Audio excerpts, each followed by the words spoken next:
Bom dia, terceiro ano, tudo bem com vocês? Então, a gente vai dar continuidade ao nosso conteúdo de semana passada. Já mandei pelo Loom para vocês a correção da atividade. Graças a Deus que essa semana a gente consegue fazer essa aula aí, porque semana passada acabou a energia e foi uma luta depois para eu conseguir dar as minhas aulas, mas com vocês eu consegui fazer tudo certinho.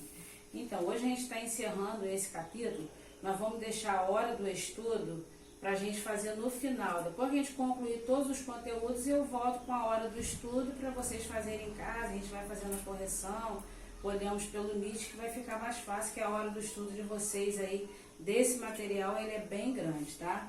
Então, hoje nós vamos trabalhar com modernistas brasileiros e autores africanos.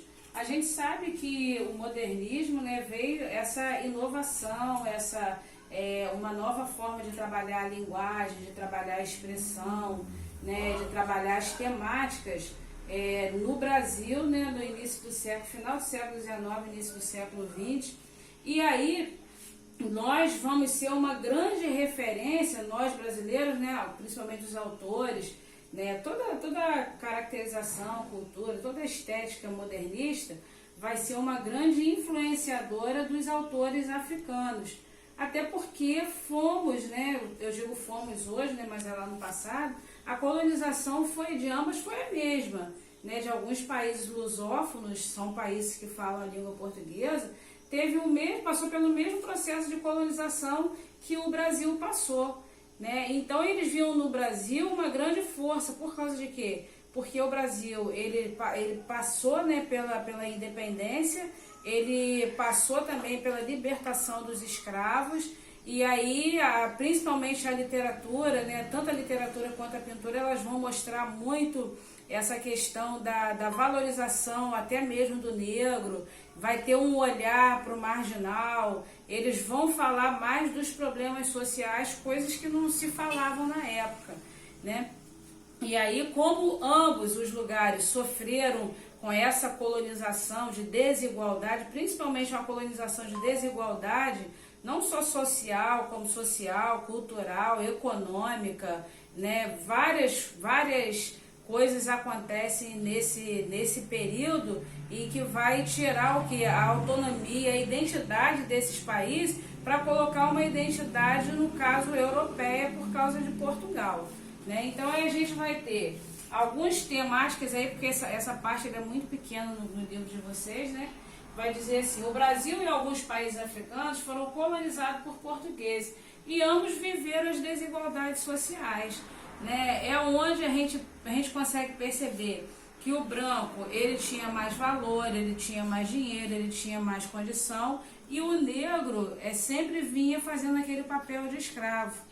Então, isso não foi diferente no Brasil, muito menos em alguns países africanos.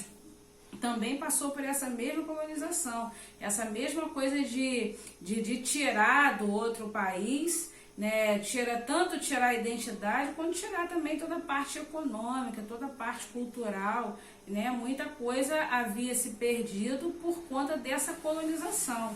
Só que a gente vive nesse período aí uma cultura de resgate, principalmente nesse período modernista aí, já começando lá no romantismo, na verdade, principalmente no Brasil, vai ser uma cultura de resgate, resgatar os valores nacionais, resgatar os valores sociais, a cultura. Então tudo isso a gente vai ver tanto aqui quanto fora.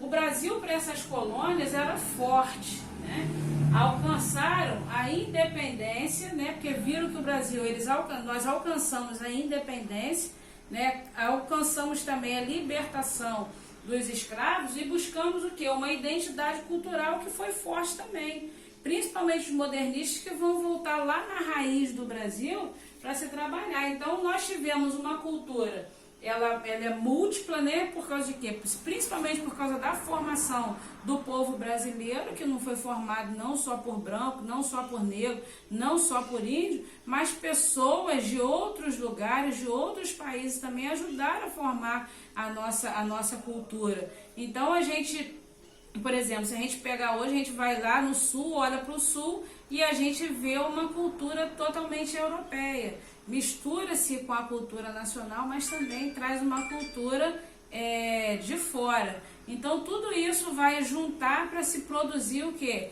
Uma nova literatura. A gente vai trabalhar, o Brasil também vai ter uma identidade cultural étnica, por causa de quê? Por causa dessas misturas de povos, né? Cada um com a sua cultura, com a sua língua, trazendo, os escritores eles acabam aproveitando essa oportunidade da língua, da cultura, do costume de um povo, de outro, as diferenças sociais entre um povo e outro, para se produzir o seu texto, né? Para se produzir a literatura. E eu acho isso muito bacana, gente.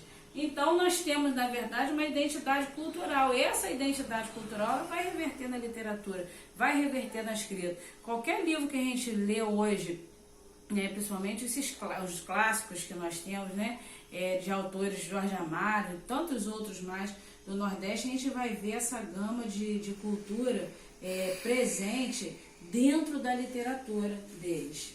A primeira geração modernista traduziu a identidade nacional. Por quê? Porque foi uma geração que trabalhou realmente a nacionalidade, o historicismo, foi a geração pau-brasil mesmo, aquela do começo de tudo, né? Com a valorização de quem? A valorização do índio, a valorização indígena e a valorização afro-brasileira, porque o afro-brasileiro, o afrodescendente, nós temos as raízes africanas, né? E aí essas raízes africanas ajudaram também a formar a nossa identidade, tanto identidade física quanto identidade cultural, linguística, né? Quantas palavras nós temos que são de cunho africano? Isso tudo ajudou. Por causa de quê? Por que esse resgate? Porque, na verdade, a questão social, o olhar social, a alta sociedade queria o quê? O branqueamento da população. Então, faz com que escravo seja escravo, branco seja branco. Né? Então, os modernistas vêm para dizer que nós vamos quebrar isso aí, nós vamos juntar, nós vamos miscigenar tanto a língua, principalmente a língua, e nós vamos construir uma literatura diversificada, onde a gente vai apresentar o mundo, vamos apresentar o nosso país, a nossa cultura, através da nossa literatura. Né? A literatura ela vai se aproximar, né, por causa de que a literatura africana e a literatura brasileira elas se aproximam? Porque ambas vão trazer questionamentos sobre os problemas sociais. Tanto se vivia na África, né, e principalmente nos países lusófonos, quanto a colonização em relação a Portugal, quanto o Brasil também. E esses problemas eles eram sociais, eles eram econômicos e eram também ambientais. Que lembrando que a primeira geração modernista também vai tratar as questões ambientais, né? E assim como as linguísticas também. Assim como as linguísticas também. Então, os autores da primeira geração, eles também foram muito apreciados, principalmente Manuel Bandeira, né? Foi muito apreciado. O que eles faziam? Eles olhavam essa literatura, olhavam esses autores e queriam ser parecidos com eles, né? E a proposta que eles traziam era muito semelhante às propostas que esses autores no Brasil, principalmente de primeira geração, de valorização nacional, de valorização da língua, né, do povo, da cultura, do ambiente, eles traziam lá na África, buscaram fazer a mesma coisa também. Assim como valorizaram Oswald de Andrade, Mário de Andrade e tantos outros. Beleza, pessoal? Então, daqui a pouco a gente volta no Meet, tá? Fazendo as nossas atividades. Beijo.